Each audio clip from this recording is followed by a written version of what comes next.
নমস্কাৰ বাতৰিলৈ স্বাগতম ষ্টুডিঅত মই পাপুৰি আৰু প্ৰথমটো ব্ৰেকিং নিউজ অসম আৰক্ষীৰ 472 গৰাকী কোভিড আক্ৰান্ত হৈছে কোৱাৰেণ্টাইনত আছে 9শৰো অধিক কৰোনা যোদ্ধা কৰোনাত আক্ৰান্ত হৈ ৰাজ্যৰ প্ৰথমজন আৰক্ষীৰ মৃত্যু হৈছে যেটো কালি খবৰ আমি জনাইছো আৰক্ষী জৱানজনৰ হাবিলদাৰ হৰেশ্বৰ নাথ আৰু 16 IRBNৰ হাবিলদাৰ হৰেশ্বৰ নাথৰ দেহত কোভিড-19 ধৰা পৰিছিল 7 জুলাই বৃহস্পতিবাৰে শেষবাৰৰ বাবে যোগাযোগ কৰিছিল পৰিয়ালৰ সৈতে ঘৰত ৰং কৰিবৰ বাবে ৰং ক্ৰয় কৰিছিল হৰেশ্বৰ নাথে 2017 চনৰ পৰা গুৱাহাটীত কৰ্মৰত আছিল হৰেশ্বৰ নাথ মৃত্যুৰ সময়ত দুই পুত্ৰসহ পত্নীক এৰি থৈ গৈছে পানবজাৰৰ পুলিচ নিবেশত হৰেশ্বৰ নাথক অন্তিম শ্ৰদ্ধাঞ্জলি দিয়া হৈছে ডিজিপি ভাস্কৰ জ্যোতি মহন্তয়ো জনাই অন্তিম শ্ৰদ্ধা পুনৰ জনাইছো অসম আৰক্ষীৰ 472 গৰাকী আৰক্ষী কোভিড আক্ৰান্ত হৈছে কোৱাৰেণ্টাইনত আছে 9শৰো অধিক কৰোনা যোদ্ধা য'ত কোৱা হয় যে কৰোনা যোদ্ধা যে সমুখ সমৰত থিয় হয় গতিকে তেনে যোদ্ধা 9শৰো অধিক ইতিমধ্যে আক্ৰান্ত হৈ আছে কোৱাৰেণ্টাইনত আছে কৰোনাত আক্ৰান্ত হৈ প্ৰথমগৰাকী আৰক্ষীৰ মৃত্যু হৈছে কালি আমি জনাইছিলো যে যাৰ শৰীৰত কোনো লক্ষণ নাছিল কোভিডৰ সেইগৰাকী আৰক্ষী জৱান হাবিলদাৰ হৰেশ্বৰ নাথৰ মৃত্যু হৈছে 16 IRBNৰ হাবিলদাৰ আছিল হৰেশ্বৰ নাথ আৰু নাথৰ দেহত কোভিড-19 ধৰা পৰিছিল 7 জুলাই বৃহস্পতিবাৰে শেষবাৰৰ বাবে পৰিয়ালৰ সৈতে যোগাযোগ কৰিছিল ঘৰত ৰং কৰিবৰ বাবে ৰং ক্ৰয় কৰিছিল হৰেশ্বৰ নাথে 2017 চনৰ পৰা গুৱাহাটীত কৰ্মৰত আছিল হৰেশ্বৰ নাথ মৃত্যুৰ সময়ত দুই পুত্ৰসহ পত্নীক এৰি থৈ গৈছে পানবজাৰৰ পুলিচ নিবেশত হৰেশ্বৰ নাথক অন্তিম শ্ৰদ্ধাঞ্জলি দিয়া হৈছে ডিজিপি ভাস্কৰ জ্যোতি মহন্তয়ো জনাইছে অন্তিম শ্ৰদ্ধা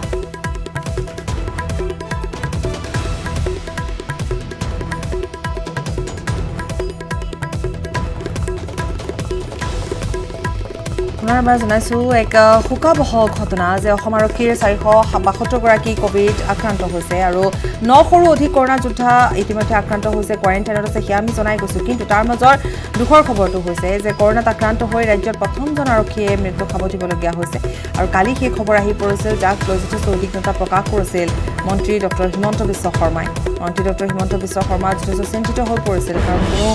লক্ষণ নাছিল জোৱানগৰাকীৰ শৰীৰত কোভিড-19ৰ কোনো ধৰণৰ লক্ষণ নাছিল কোৱা হয় এচিম্পটমেটিক বুলি গতিকে সেইগৰাকী আৰক্ষী জোৱান হাবিলদাৰ হৰেশ্বৰ নাথৰ মৃত্যু হৈছে আৰু লগতে আমি কৈছোৱে যে বৃহস্পতিবাৰে শেষবাৰৰ বাবে পৰিয়ালৰ সৈতে যোগাযোগ কৰিছিল আৰু তাতোকৈ দুখ লগা কথা যে ঘৰত ৰং কৰিবৰ বাবে ৰঙো ক্ৰয় কৰিছিল হৰেশ্বৰ নাথ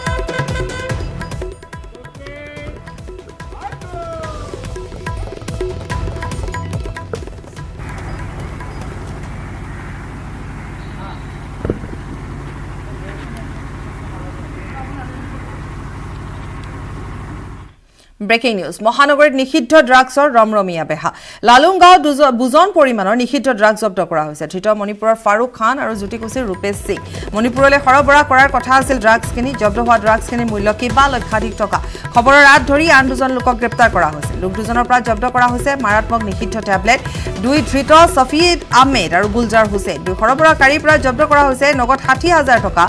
দীৰ্ঘদিন ধৰি ট্ৰাকেৰে ড্ৰাগছ সৰবৰাহ কৰি আহিছিল মণিপুৰলৈ এচিপি নন্দিনী কাকতিৰ নেতৃত্বত চলিছিল এই অভিযান পুনৰ জনাইছো মহানগৰীত নিষিদ্ধ ড্ৰাগছৰ ৰমৰমিয়া বেহা লালুংগাঁৱত বুজন পৰিমাণৰ নিষিদ্ধ ড্ৰাগছ জব্দ কৰা হৈছে ধৃত মণিপুৰৰ ফাৰুক খান আৰু জ্যোতিকুছিৰ ৰূপেশ সিং মণিপুৰলৈ সৰবৰাহ কৰাৰ কথা আছিল এই ড্ৰাগছখিনি জব্দ হোৱা ড্ৰাগছখিনিৰ মূল্য কেইবা লক্ষাধিক টকা খবৰৰ আঁত ধৰি আন দুজন লোকক ইতিমধ্যে গ্ৰেপ্তাৰ কৰিছে আৰক্ষীয়ে লোক দুজনৰ পৰা জব্দ কৰা হৈছে মাৰাত্মক নিষিদ্ধ টেবলেট দুই ধৃত সফি আহমেদ আৰু গুলজাৰ হুছেইন দুই সৰবৰাহকাৰীৰ পৰা জব্দ হৈছে নগদ 60,000 টকা দীৰ্ঘদিন ধৰি ট্ৰাকেৰে ড্ৰাগছ সৰবৰাহ কৰি আহিছিল মণিপুৰলৈ এচিপি নন্দিনী কাকতিৰ নেতৃত্বত চলিছিল এই অভিযান ইনফৰমেশ্যন আছিলে কি এজন মানুহ আহিব তেওঁ আহিছিলে ড্ৰাগছ বেচিব তেওঁ এতিয়া আজি গম পাই ইমিডিয়েটলি আহিলোঁ আহি ধৰা পৰিলে আমি তেওঁক ধৰিলোঁ আৰু লগতে ড্ৰাগছো পালোঁ 4 পেকেট কিমান মূল্য হ'ব এই ড্ৰাগছখিনি এইটো 2 লাখৰ পৰা 2.5 লাখৰ ভিতৰত হ'ব বুলি তেওঁ কোৱা মতে দুজন ল'ৰা হেৰি কৰিছোঁ এজন মণিপুৰৰ পৰা আহিছিল ট্ৰাক লৈ খালী ট্ৰাক লৈ আহিছোঁ বুলি কৈছে আৰু বাকী ইয়াত আহি লোড কৰিব বস্তু লোড কৰি যাব কি লৈ যাব এতিয়ালৈকে গম পোৱা নাই তেওঁলোকে কৈছে লোড কৰিব আহিছোঁ বুলি বাকী ইনভেষ্টিগেশ্যনত গম পাম কি লোড কৰিবলৈ আহিছে এজনৰ নাম্বাৰ হয় যোন মণিপুৰৰ পৰা আহিছে আৰু লোকেশ সিং ফাৰুক খান তেওঁ গুৱাহাটীৰে হয় ইয়াৰে ব্ৰেকিং নিউজ সাংসদ বদৰুদ্দিন আজমল কোভিড পজিটিভ আজমলৰ দেহত নাই কোভিডৰ কোনো লক্ষণ কিন্তু কিছুদিন ধৰি অসুস্থতাত ভুগি আছিল সাংসদগৰাকী মধুমেহ ৰোগত আক্ৰান্ত সাংসদ বদৰুদ্দিন আজমল প্ৰাক্তন সাংসদ সিৰাজুদ্দিন আজমল কৰোনাত আক্ৰান্ত বুলি জানিব পৰা গৈছে মুম্বাইৰ বাসগৃহতে আছে আজমলৰ পৰিয়াল পুনৰ এবাৰ জনাইছো সাংসদ বদৰুদ্দিন আজমলৰ শৰীৰত কোভিড পজিটিভ পোৱা গৈছে অসুস্থ বদৰুদ্দিন আজমল কিন্তু কোনো ধৰণৰ লক্ষণ নাই কোভিডৰ কিছুদিন ধৰি অসুস্থতাত ভুগি আছে সাংসদগৰাকী আৰু বিশেষভাৱে মধুমেহ ৰোগত আক্ৰান্ত সাংসদ বদৰুদ্দিন আজমল প্ৰাক্তন সাংসদ চিৰাজুদ্দিন আজমলো কৰোনাত আক্ৰান্ত হৈছে মুম্বাই বাসগৃহতে আছে আজমলৰ পৰিয়াল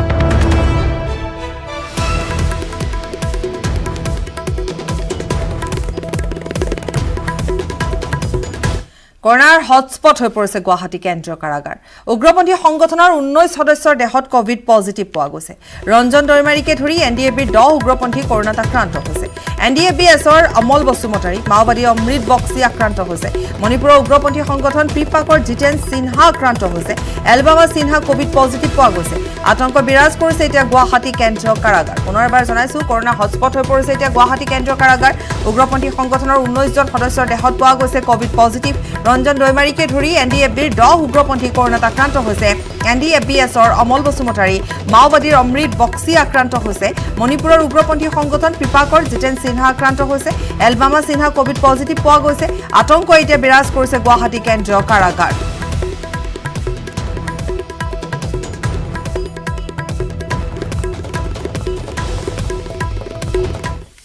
বিধায়ক বলিন চেতিয়াও কৰোনাত আক্ৰান্ত হৈছে হদিয়াৰ বিধায়ক সোৱাব পৰীক্ষাত কোভিড পজিটিভ পোৱা গৈছে সদস্যৰ পৰিয়ালৰ সকলো সদস্যৰ সোৱাব পৰীক্ষাৰ ব্যৱস্থা কৰা হৈছে সমষ্টিটোৰ বিভিন্ন প্ৰান্তত ঘূৰিছিল বিধায়কগৰাকীৰ সংস্পৰ্শলৈ আহিছিল বহু লোক কণ্টেইনমেণ্ট জোন ঘোষণা কৰা হৈছে বিধায়ক বলিন চেতিয়াৰ বাসগৃহ পুনৰ জনাইছো বিধায়ক বলিন চেতিয়া কৰোনাত আক্ৰান্ত হৈছে হদিয়াৰ বিধায়কৰ সোৱাব পৰীক্ষাত কোভিড পজিটিভ পোৱা গৈছে পৰিয়ালৰ সকলো সদস্যৰ সোৱাব পৰীক্ষাৰ ব্যৱস্থা কৰা হৈছে সমষ্টিটোৰ বিভিন্ন প্ৰান্তত ঘূৰিছিল বিধায়কগৰাকী আৰু বিধায়কগৰাকীৰ সংস্পৰ্শ আহিছিল বহু লোক কণ্টেইনমেণ্ট জোন ঘোষণা কৰা হৈছে বিধায়ক বলিন চেতিয়াৰ বাসগৃহ পুনৰ কৈছো যে বলিন চেতিয়াৰ বাসগৃহ কণ্টেইনমেণ্ট জোন হিচাপে ঘোষণা কৰা হৈছে আৰু পৰিয়ালৰ আন সদস্যসকলৰো সোৱাব টেষ্ট ইতিমধ্যে কৰা হৈছে গতিকে পৰিয়ালৰ সকলো সদস্যৰ সোৱাব পৰীক্ষাৰ পাছত এই মুহূৰ্তলৈকে যেটো ফলাফল অহা নাই আনহাতে বিধায়কগৰাকী যথেষ্ট ঠাই তেওঁ ঘূৰি ফুৰিছিল গতিকে বহু লোকৰ সংস্পৰ্শলৈ আহিছিল বহু সমষ্টিত তেওঁ গৈছিল গতিকে তেওঁলোকৰো কণ্টেক্ট ট্ৰেচিং কৰি হয়তোবা সোৱাব টেষ্ট কৰা হ'ব বলিন চেতিয়া এমএলএ ঘৰলৈ আজি কোভিড-19 পজিটিভ গম পায় আজি ইয়ালৈ আহিছোঁ আমি কোৱাৰেণ্টাইন কৰিবলৈ তেওঁ চিকিউৰিটি অধিকাৰী 31 জনক আমি আজি কোৱাৰেণ্টাইন কৰা হৈছে তেওঁ চিভিলত তিনিচুকীয়া চিভিলত ট্ৰিটমেণ্ট কৰি আছে সেইকাৰণে আমি গম পাই ইয়ালৈ আহিছোঁ কালি 11:30 বজাত ৰিপৰ্টটো পোৱা হ'লে পজিটিভ আহিছিল তেতিয়া কালি লগালগ আমি চিভিলত ভৰ্তি কৰিলোঁ ডিব্ৰুগড়ত সিঙ্গেল ৰিং বান্ধ মোহনা ঘাটত ৰিং বান্ধ ভাঙি সোমাল ব্ৰহ্মপুত্ৰৰ পানী ভঙা ৰিং বান্ধত জলসম্পদ বিভাগৰ ভেকু ভাওনা ভঙা ৰিং বান্ধেৰে সোমোৱা পানীক বালিৰ বস্তাৰে ৰোধৰ চেষ্টা ডিব্ৰুগড়ত বিপদসীমাৰ ওপৰে বৈছে ব্ৰহ্মপুত্ৰৰ জলস্তৰ বাঢ়নি পানীৰ তলত প্ৰায় 200 পৰিয়ালৰ বাসগৃহ বহি গৈছে মথাউৰি এটা ব্ৰহ্মপুত্ৰৰ এটা মথাউৰি বহি গৈছে আৰু আমি যেটো দৃশ্য পোৱাৰ ভাগৰ পৰা দেখুৱাই গৈছো যথেষ্ট হাহাকাৰময় পৰিস্থিতিৰ এটা সৃষ্টি হৈছে সমগ্ৰ অঞ্চলতে ডিব্ৰুগড়ত বহু অঞ্চল এতিয়া পানীৰ তলত বুলি ক'ব পাৰি আৰু কোৱা হৈছে পূৰ্বৰে পৰা আসলতে কোনো ধৰণৰ পৰিকল্পনা নাথাকে জলসম্পদ বিভাগৰো আৰু বিশেষকৈ ৰাইজক সেই স্থানৰ পৰা কালিৰ দিনটো যি সময়ত পানী সোমাইছিল সেই সময়ছোৱাতে উদ্ধাৰ কৰিব লাগিছিল তেনে ধৰণৰ কিছু প্ৰসংগ উত্থাপন হৈছে কিন্তু তেনেকুৱা কৰা নহল যাৰ ফলত মথাউৰিৰ ওপৰতে তেওঁলোকে থাকিব লগা হৈছে মথাউৰিৰ ওপৰতে থাকি মথাউৰি পাৰ হৈ যিহেতু পানী আহিছে গতিকে যথেষ্ট এক অবৰ্ণনীয় পৰিস্থিতিৰ সৃষ্টি হৈছে সমগ্ৰ অঞ্চল 200টা পৰিয়ালৰ বাসগৃহ বৰ্তমান পানীৰ তলত আৰু তাতোকৈ ডাঙৰ কথা কণ শিশু আছে ল'ৰা ছোৱালী আছে তেওঁলোকৰো এক হাহাকাৰ পৰিস্থিতিৰ সৃষ্টি হৈছে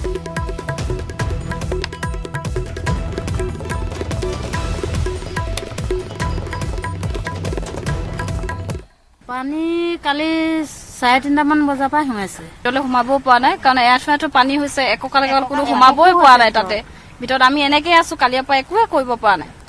উপায় নাই মানে এনেকৈ থাকিব লগা আছে মানুহখিনি কোনো কম বাচি নাবাচিম ভগৱানে জানে কাৰণ এনেকৈ পানী বাঢ়ি সোমাই আছে ওলাইও যাব নোৱাৰো সেইটো চাইডে কি হ'ব একোৱে গম নাপাওঁ একোৱে ওলাই আনিবই পৰা নাই ভিতৰৰ পৰা বস্তু তো এনেকৈ থকা হৈছে যিকেইটা পাৰো আনিলো নোৱাৰাখিনি তেনেকৈ সোমাই আছে ভিতৰত উপায় নাই মানে ল'ৰা ছোৱালীলৈ মথাউৰিত থাকিব লৈছো তাও হেৰি আকৌ পানী হৈছে মথাউৰিৰ ওপৰত বস্তু বচাব পাৰিলে নে কিবা কাম গৈছে আৰু বহুত তিতি আছে ভিতৰত বহুত বস্তু আছে ভিতৰত কিছুমান অন কেমেৰা ৰাষ্ট্ৰীয় ঘাইপথত বাগৰিল মালবাহী ট্ৰাক ইখনৰ পিছত সিখন বাহন লুটি বাগৰ খাইছে ৰাষ্ট্ৰীয় ঘাইপথটোত মিৰ্জা বিজয়নগৰৰ 17 নং ৰাষ্ট্ৰীয় ঘাইপথত নিতৌ সংঘটিত হ'বলৈ ধৰিছে দুৰ্ঘটনা কিয়নো দক্ষিণ কামৰূপৰ মিৰ্জাৰ পৰা বিজয়নগৰলৈ 17 নং ৰাষ্ট্ৰীয় ঘাইপথৰ মাজত এতিয়া প্ৰকাণ্ড গাঁতৰ সৃষ্টি হৈছে নিউজ 18ৰ কেমেৰাৰ সন্মুখত বাগৰি পৰিল এখন ট্ৰাক আমি দৃশ্য দেখুৱাইছো এই মুহূৰ্তত ট্ৰাকখন চলি থকা অৱস্থাত কেনেকৈ প্ৰকাণ্ড গাঁতত সোমাই বাগৰি পৰিছে আনহাতে এই ৰাষ্ট্ৰীয় ঘাইপথটোত প্ৰকাণ্ড গাঁতত পানী জমা হৈ পুখুৰী সদৃশ এক পৰিস্থিতিৰ সৃষ্টি হৈছে যাৰ ফলত নিতৌ সংঘটিত হ'বলৈ লৈছে দুৰ্ঘটনা ট্ৰাক ই ৰিক্সাকে ধৰি বহু কেইখন বাহন দুৰ্ঘটনাত পতিত হৈছে ৰাষ্ট্ৰীয় ঘাইপথটোত কিন্তু এই পৰ্যন্ত কাণসাৰ নাই বিভাগীয় কৰ্তৃপক্ষৰ লগতে প্ৰশাসনৰ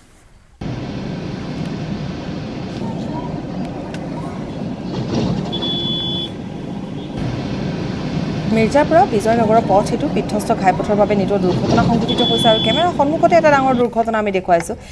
কেৱল মাথো প্ৰকাণ্ড গাঁতত সোমাই এনেধৰণে বাহনখন মালবাহী এখন ট্ৰাক কেনেধৰণে বাগৰি পৰিছে আৰু তাৰোপৰি এয়া কোনো নতুন ঘটনা নহয় ইয়াৰ পূৰ্বতে তাত ই ৰিক্সাই হওক বা চাইকেলে হওক বাইকে হওক বহু সৰু বৰ দুৰ্ঘটনা সংঘটিত হৈছে কিন্তু কাণসাৰ নাই দিয়া বিভাগীয় কৰ্তৃপক্ষই মিৰ্জাৰ পৰা একদম বিজয়নগৰ এইখিনিতো ইমান ৰাস্তা মানে বেয়া হৈছে মানে গাড়ী চাড়ী বহুত অসুবিধা যাৰ প্ৰব্লেম এতিয়া বহুত কেইখন গাড়ীও মানে বাগৰি গৈছে বহুত ই ৰিক্সাও বাগৰি গৈছে বহুত গাঁতা হৈছে ডাঙৰ গাঁতা গতিকে চৰকাৰে কিবা কৰিব লাগে এইখিনি কিন্তু চাব লাগে এইখিনি বস্তুখিনি এতিয়া ডাঙৰ এক্সিডেণ্ট হ'লে কি হ'ব এতিয়া মানুহ মৰা নাই যদি মৰি যায় কি হ'ব এক্সিডেণ্ট গাড়ী বাগৰিছে ইয়াতে টেক্সিৰ গাড়ী এখন বাগৰিছিল ই ৰিক্সা 3খন বাগৰিছিল এইটো এসপ্তাহমান হ'ল এই গাড়ীগিলা ফাঁচি থাকে যাব নোৱাৰে বহুত কেইখন গাড়ী ফাঁচি যায় এইটো যাব নোৱাৰে ৰাস্তা ইমান বেয়া চৰকাৰে এইটো নালাটো নাবনায় আধা বনাই পেলাই পইচা খাই পেলাই পইচাগিলা খাই থৈ পেলাই আধা বনাই পেলাই কাম শেষ কৰি থৈ দিছে চৰকাৰে এইখিনি ৰাস্তাটো ভাল কৰিব লাগে আৰু এইটো পানী যোৱা নালাটো ঠিক কৰিব লাগে নালাটো গ'লেহে এইটো ৰাস্তাটো ভাল হ'ব স্বাগতম বিৰতিৰ পাছত ৰাজ্যত পুনৰ 936 গৰাকী লোক কৰোনাত আক্ৰান্ত হৈছে 936 গৰাকী 521 গৰাকী কৰোনা আক্ৰান্ত হৈছে গুৱাহাটী মহানগৰীত এই পৰ্যন্ত কৰোনাত আক্ৰান্ত হৈছে 5778 গৰাকী লোক ৰাজ্যত এই পৰ্যন্ত মুঠ কৰোনাত আক্ৰান্তৰ সংখ্যা 15536 গৰাকী আৰোগ্য হৈ ঘৰলৈ উভতিছে 9884 গৰাকী কৰোনা 48 গৰাকী কৰোনা আক্ৰান্ত ইপিনে 5650 গৰাকী কৰোনা আক্ৰান্ত এতিয়াও চিকিৎসাধীন হৈ আছে কৰোনাত আক্ৰান্ত হৈ ৰাজ্যত মৃত্যু হৈছে 35 গৰাকী লোকৰ পুনৰবাৰ জনাইছো ৰাজ্যত পুনৰ 936 গৰাকী লোক কৰোনাত আক্ৰান্ত হৈছে 936 গৰাকী 521 গৰাকী কৰোনা আক্ৰান্ত হৈছে গুৱাহাটী মহানগৰীত এই পৰ্যন্ত কৰোনাত আক্ৰান্ত হৈছে 5778 গৰাকী লোক ৰাজ্যত এই পৰ্যন্ত মুঠ কৰোনাত আক্ৰান্তৰ সংখ্যা 15536 গৰাকী আৰোগ্য হৈ ঘৰলৈ উভতিছে 9848 গৰাকী কৰোনা আক্ৰান্ত ইপিনে 5650 গৰাকী কৰোনা আক্ৰান্ত এতিয়াও চিকিৎসাধীন হৈ আছে কৰোনাত আক্ৰান্ত হৈ ৰাজ্যত মৃত্যু হৈছে 35 গৰাকী লোকৰ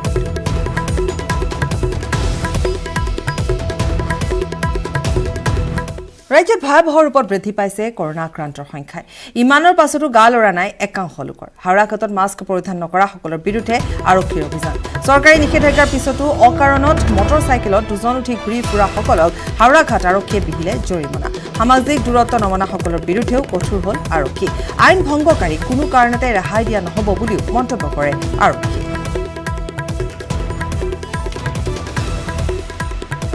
মাস্ক পৰিধান নকৰাকৈ আমাৰ ৰাইজ বজাৰত ঘূৰি আছে বজাৰ সমাৰ কৰিবলৈ আহি আছে আৰু প্লাছ তোমাৰ এই যে দুজন উঠাটো মানা আছে গতিকে দুজন উঠাটো আমি ধৰি আছোঁ প্লাছ বিশেষকৈ আমি আজি বজাৰত অহা যিখিনি মানুহ ইয়াত ঘূৰি ফুৰে মাস্ক নিপিন্ধাকৈ তেওঁলোকক আমি ফাইন কৰাই আছোঁ এনেকুৱা আৰু চলিব অভিযান নাই এইটো চলি আছে আমাৰ গোটেই ডিষ্ট্ৰিক্টতে চলি আছে আমিও মাজে মাজে চলাই আছোঁ গতিকে চলিয়ে থাকিব এইটো বস্তু নিয়ম চৰকাৰে যিটো নিৰ্ধাৰণ কৰি দিছে নীতি আইন যিটো প্ৰণয়ন কৰি দিছে আইন ভংগকাৰীৰ ওপৰত কাৰ্য হ'ব নগাঁৱৰ BSNLৰ কাৰ্যালয়ত ভয়ংকৰ অগ্নিকাণ্ড BSNLৰ হুইল বেছ ৰুমত অগ্নিকাণ্ড সৌভাগ্যক্ৰমে সমগ্ৰ কাৰ্যালয়টো ভস্মীভূত হোৱাৰ পৰা ৰক্ষা পৰে 3খনকৈ অগ্নি নিৰ্বাপক বাহিনীৰ বাহনে নিৰ্বাপন কৰে সমগ্ৰ জিলাখনতে স্তব্ধ BSNL সেৱা আগবঢ়াইছো নগাঁৱৰ সাংবাদিক নীলোৎপল বৰাৰ ৰিপৰ্ট আমি বৰ্তমান উপস্থিত আছো নগাঁৱৰ BSNLৰ কাৰ্যালয়ত আৰু WLL বেছ ষ্টেচন যিটো নগাঁৱৰ তাত নিশা এক ভয়ংকৰ অগ্নিকাণ্ড সংঘটিত হৈছে কিন্তু ভাল খবৰ যে অন্য যিসমূহ সা সৰঞ্জাম আছে সেইসমূহত জুই লগাৰ পৰা ৰক্ষা পৰিছে আৰু যিসকল BSNL যিসকল কৰ্মচাৰী আছে তেওঁলোকে নিশাৰে পৰা ইয়াত তেওঁলোকে জুই নুমাবলৈ চেষ্টা কৰিছিলে নিশা অগ্নিনিৰ্বাপক বাহিনীৰ গাড়ীও আহিছিলে আৰু আহি পেলাই ইয়াত বৰ্তমান যি জুই আছিল নিৰ্বাপন কৰিছে কিন্তু কেমেৰামেন হেমন্ত বৰ্তমান দেখুৱাই আছে বৰ্তমান যি পৰিৱেশ দেখুৱাইছো ইয়াত বৰ্তমান দেখিবলৈ পোৱা গৈছে যে যথেষ্ট সংখ্যক দামী সা সৰঞ্জাম নষ্ট হৈছে কিন্তু আটাইতকৈ ভাল খবৰটো হৈছে যে যিহেতু বৰ্তমান দেখিবলৈ পোৱা গৈছে সমগ্ৰ এই বেছৰুমটো জুই লগাৰ ফলতেই দেখিবলৈ পোৱা গৈছে যে নগাঁৱৰ বিভিন্ন প্ৰান্তত যি BSNL নেটৱৰ্কৰ সমস্যাৰ সৃষ্টি হৈছে বৰ্তমান পুৱা নিশাৰে পৰা BSNL নেটৱৰ্ক নাইকিয়া হৈ পৰিছে কিন্তু তথাপিও এটা কথা ক'ব লাগিব যে বৰ্তমান BSNL যিসকল কৰ্মচাৰী আছে তেওঁলোকে বৰ্তমান চেষ্টা অব্যাহত ৰাখিছে তেওঁলোকে বৰ্তমান যি মেৰামতি কাম কৰি আছে হয়তো বিয়লিৰ ভাগলৈ নগাঁৱত পুনৰ কাৰ্যক্ষম হৈ উঠিব BSNL কিন্তু নিশা যিহেতু অগ্নিকাণ্ড সংঘটিত হ'ল সেয়েহে যথেষ্ট ক্ষতি হৈছে কিন্তু নিশাই BSNL যিসকল কৰ্মচাৰী আছে তেওঁলোক বা বিষয়া কৰ্মচাৰী তেওঁলোকে নিশাই কাৰ্যালয়লৈ আহিছিলে আহি তেওঁলোকে ইয়াৰ ৰিপেয়াৰিং কৰিছিলে মই আপোনাৰ পৰা ব্যৱস্থা কৰোঁ আপুনি বেছৰুমৰ ইনচাৰ্জ আপুনি মই এইটো মোৰ ইনচাৰ্জ নহয় আপুনি মই এনেহে আহিছিলোঁ ইয়ালৈ হয় মানে মই ইয়াতে চাকৰি কৰোঁ ইয়াতে সিটো বিল্ডিঙত কৰোঁ হয় আপোনালোকৰ ইয়াত জুই লাগিছিলে কিন্তু যদি ভয়ংকৰ হোৱাহেঁতেন বেলেগ জুই লাগিলেহেঁতেন নাই লগে লগেতো মানুহ আহিলেই ধৰক নিশাই আপোনালোকৰ মানুহ আহিছে নিশাই মানুহ আহিছে ফায়াৰ ব্ৰিগেডো আহিছিলে ফায়াৰ ব্ৰিগেডো আহিছিলে হয় এতিয়া আপোনালোকৰ বিয়লি ভাগলৈ ঠিক হৈ থৈ যাব লাগে সম্ভাৱনা আছে কিন্তু WLLতো সৰতে সময় লাগিব আৰু হয় নিশ্চয় নিশ্চয় মই দেখুৱাইছোঁ যে এক ভয়ংকৰ অগ্নিকাণ্ড আছিলে কিহৰ বাবে অগ্নিকাণ্ড সংঘটিত হ'ল কি কাৰণত হ'ল সেই বিষয়ে এতিয়াও বৰ্তমানলৈকে জানিব পৰা হোৱা নাই কিন্তু নগাঁৱৰ যি BSNLৰ যি কাৰ্যালয়ত যি অগ্নিকাণ্ড হ'ল যাৰ ফলশ্ৰুতিত বৰ্তমান দেখিবলৈ পোৱা গৈছে যে সমগ্ৰ নগাঁৱতে স্তব্ধ হৈ পৰিছে BSNL সমগ্ৰ নগাঁও জিলাতে নগাঁৱৰ পুৰণি গুদাম সামগ্ৰী এইসমূহ অঞ্চলতো সম্পূৰ্ণ বন্ধ হৈ পৰিছে ব্ৰডবেণ্ড সেৱা নগাঁৱত সম্পূৰ্ণৰূপে অচল হৈ পৰিছে গতিকে আমি দেখুৱাই আছোঁ বৰ্তমান ইয়াৰ আমি নগাঁৱৰ BSNLৰ কাৰ্যালয়ৰ পৰা দেখিছোঁ নগাঁৱৰ BSNLৰ কাৰ্যালয়ত অগ্নিকাণ্ড সংঘটিত হোৱাৰ ফলত নিশা BSNLৰ নেটৱৰ্ক নাইকিয়া হৈ পৰিছে কিন্তু যিসকল কৰ্মচাৰী বা বিষয়া তেওঁলোকে পূৰ্ণদমে চেষ্টা অব্যাহত ৰাখিছে যাতে পুনৰ কাৰ্যক্ষম কৰি তুলিব পাৰে আৰু যিসকল উপভোক্তা আছে তেওঁলোকক যাতে সেৱা প্ৰদান কৰিব পাৰে COVID-19 বিশ্ব মহামাৰী সংহাৰৰ মাজতে হাৰ্পিক নিউজ 18 মিছন পানীয়ে অব্যাহত ৰাখিছে পানী সংৰক্ষণ অভিযান জলসেৱক সলিউশ্যন নামৰ প্ৰতিষ্ঠানটোৱে উদ্ভাৱন কৰিছে ব্যৱহৃত পানী পুনৰ ব্যৱহাৰযোগ্য কৰি তোলাৰ সমাধান এই প্ৰক্ৰিয়াই পানী বীজাণুমুক্ত তথা প্ৰদূষণমুক্ত কৰাটো অৰিহণা যোগায় চাওঁ আহক জলসেৱক সলিউশ্যনৰ এই অভিনৱ উদ্ভাৱন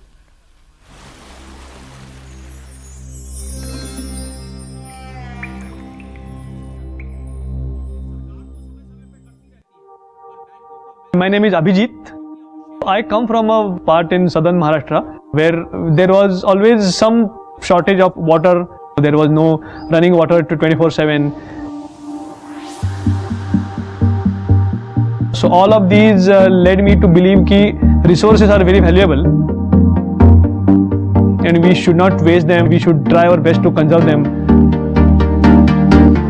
I wanted to harness my education, wanted to harness my experience into building a product that will benefit the country in the long run. I am a founder of Jal Sevak Solutions. We are in the business of recycling household grey water right on site in a decentralized way and use the same wastewater for the purpose of toilet flushing and gardening.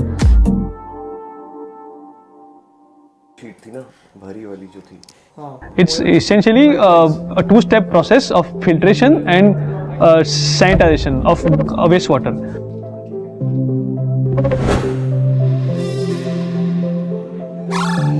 What exactly is grey water?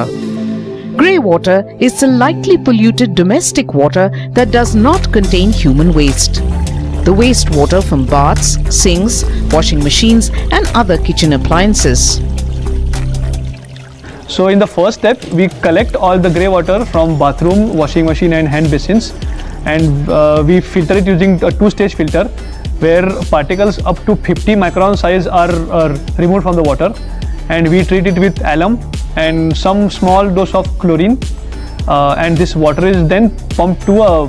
overhead tank in the same facility from where it goes into the toilet flush tanks of individual toilets and bathrooms. It's a cost-effective product in terms of initial installation as well as maintenance and it's a portable and scalable product and it can be installed in individual homes as well as large apartment complexes. I believe in solving grassroots problems. The products that might be available in the market today for this technology are not made for India. They are made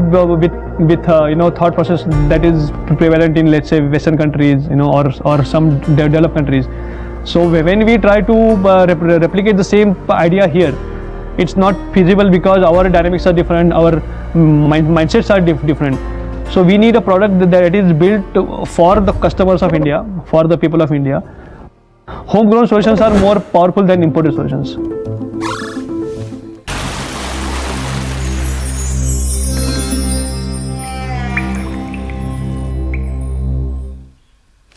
বজদালিৰ Pahumara নৈৰ কালৰূপ দলৌদ গোহাঁই থানত ভাঙিল পহুমৰাৰ মথাউৰি ভগ্ন মথাউৰিয়ে হুৰাহুৰে বাগৰিছে পানী কেন্দুগুৰি চাউলীয়া বৰি পথ বন্ধ কৰি দিয়া হৈছে পাঠশালাকে ধৰি বহু অঞ্চলৰ পৰিব এতিয়া বানৰ কবলত পুনৰ এবাৰ জনাইছো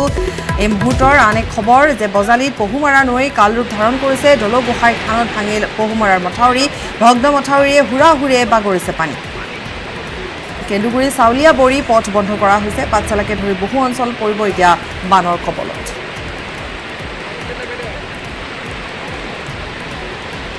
আমি এই মুহূৰ্তত কিছু দৃশ্যাংশ দেখুৱাইছোঁ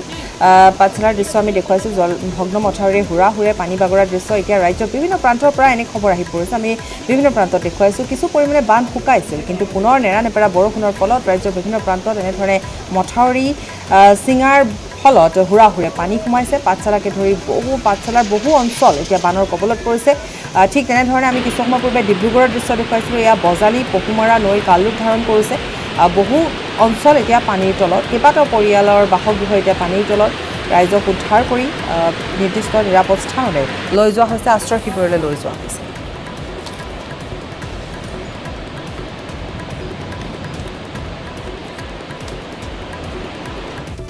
চিৰাঙত বান পৰিদৰ্শন কৰিবলৈ গৈ বিপিএফ নেতাৰ দুৰ্গতি বিটিচি পৰিষদৰ প্ৰাক্তন অধ্যক্ষ তথা আগন্তুক নিৰ্বাচনৰ কাজলগাঁও সমষ্টিৰ বিপিএফ প্ৰাৰ্থী পানীৰাম ব্ৰহ্মই বানাক্ৰান্ত এলেকাত উপস্থিত হৈ অথন্ত পৰিস্থিতিৰ সন্মুখীন হ'বলগীয়া হয় কলৰ ভূৰত উঠি বান পৰিদৰ্শন কৰিবলৈ লওঁতে পিছলি পৰিল বিপিএফ নেতাগৰাকী দলীয় নেতা কৰ্মীক লগত লৈ 2 নং দাউখানগড়ৰ পৰা ছোট নীলিবাৰীলৈ যোৱাৰ বাবে কলৰ ভূৰত উঠাৰ সময়তে পিছল খাই পৰে নেতাগৰাকী পিছত দলীয় কৰ্মীসকলে ভূৰৰ পৰা নমাই আনে পানীৰাম ব্ৰহ্মকে আমি কিছু দৃশ্যাংশ দেখুৱাইছোঁ ডাউনা নগৰত এই ঘটনা সংঘটিত হৈছে দলীয় কৰ্মীসকলৰ সহায়ত উদ্ধাৰ কৰা হৈছে চিৰাঙৰ বান পৰিদৰ্শন কৰিবলৈ গৈ বিপিএফ নেতাৰ দুৰ্গতি ভূৰত উঠি বান পৰিদৰ্শন কৰিবলৈ গৈছিল পৰিস্থিতি পৰিদৰ্শন কৰিবলৈ গৈছিল তাৰ পাছতে ভূৰৰ পৰা পিছলি পৰে এনেদৰে পিছলি পৰে অৱশেষত উদ্ধাৰ কৰিছে সতীৰ্থসকলে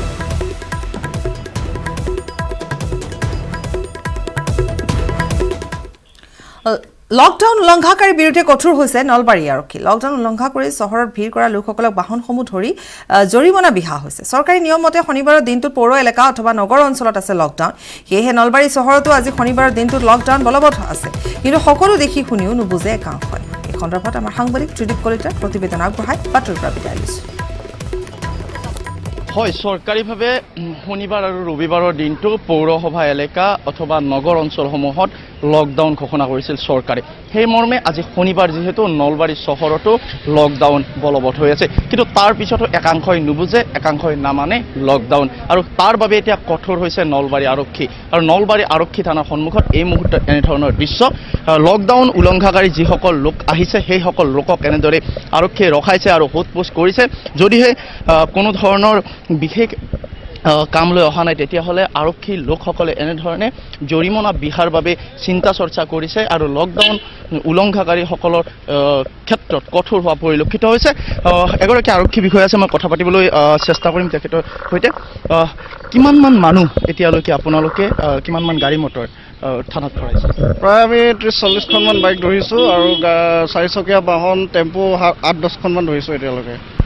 কিয় নামানে একাংশই লকডাউন কিহৰ কাৰণে মানিবলৈ টান পায় কি ক'ব সেইসকলক সেইটো মই এটা আহ্বান কৰিছোঁ গোটেই অসমবাসীক মোৰ ফালৰ পৰা যে কৰোণাৰ যিটো ভয়ংকৰ ৰূপ ধাৰণ কৰিছে তাৰ প্ৰতি সকলোৱে সজাগ সচেতনতা আনিব লাগে সেইটোৱে মোৰ একমাত্ৰ মানে আহ্বান বুলি ক'ব বিচাৰিছোঁ নিশ্চিতভাৱে মোৰ সহযোগীক মই দৃশ্য দেখুৱাবলৈ আহ্বান জনাম আৰু এই মুহূৰ্তত আমি দেখুৱাইছোঁ এনেধৰণে আৰক্ষীৰ লোকসকলে বিশেষ ব্যৱস্থা গ্ৰহণ কৰা পৰিলক্ষিত হৈছে আৰু তাৰ সমান্তৰালভাৱে আমি উল্লেখ কৰিব বিচাৰিছোঁ এয়া হৈছে নলবাৰী সদৰ থানা আৰু এই নলবাৰী সদৰ থানাৰ সন্মুখতে এইদৰে আৰক্ষীৰ লোকসকলে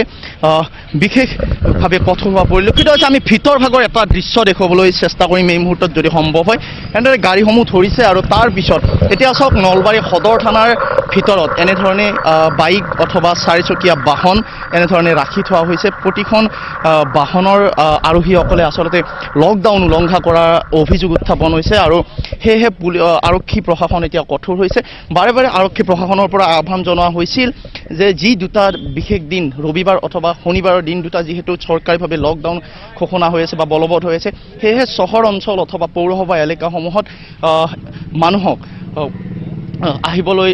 মানা কৰা হৈছিলে কিন্তু তাৰ পিছতো কিন্তু একাংশই নুবুজে একাংশই নামানে বা চৰকাৰী নীতি নিৰ্দেশনাৰ প্ৰতি ভূক্ষেপ নাই একাংশৰ আৰু যিসকল লোকে সেই আইন উলংঘা কৰিছে লকডাউন উলংঘা কৰিছে সেইসকল লোকৰ বিৰুদ্ধে এতিয়া এনেধৰণে নলবাৰী আৰক্ষী কঠোৰ হোৱা পৰিলক্ষিত হৈছে